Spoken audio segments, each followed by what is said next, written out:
Canada থেকে দেশে আনা হলো বুয়েট শিক্ষার্থী শাশ্বত সৌম্যের মরদেহ। বিকেলে তার মরদেহ আনা হয় নিজ বিশ্ববিদ্যালয় ক্যাম্পাসে।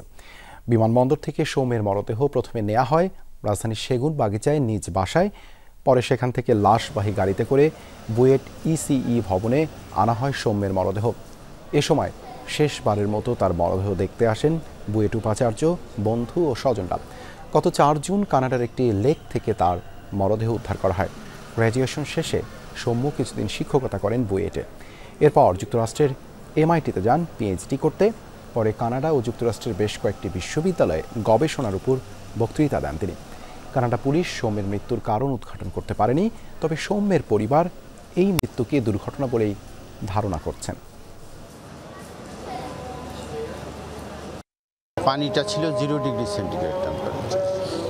তো এখন সে খুব ভালো সাঁতার জানে, কাজে পিছল খেয়ে পানির মধ্যে পড়লে সে ডুবে যাবে এরকম কোনো সম্ভাবনা তার জন্য ছিল না। টেম্পারেচার 0 ডিগ্রি, এতে তো আমরা অভ্যস্ত না।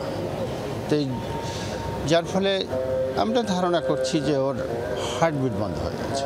শুধু মেধাবী বলে কম বলা হয়, ও জেনুইনলি মানে একাডেমিক্যালি আনপ্যারালাল ছিল। তো কমিউনিটিটাই আসলে সফট, কোনো বাবা মার জন্য এভাবে এরকম সন্তান হারাতে না হয়।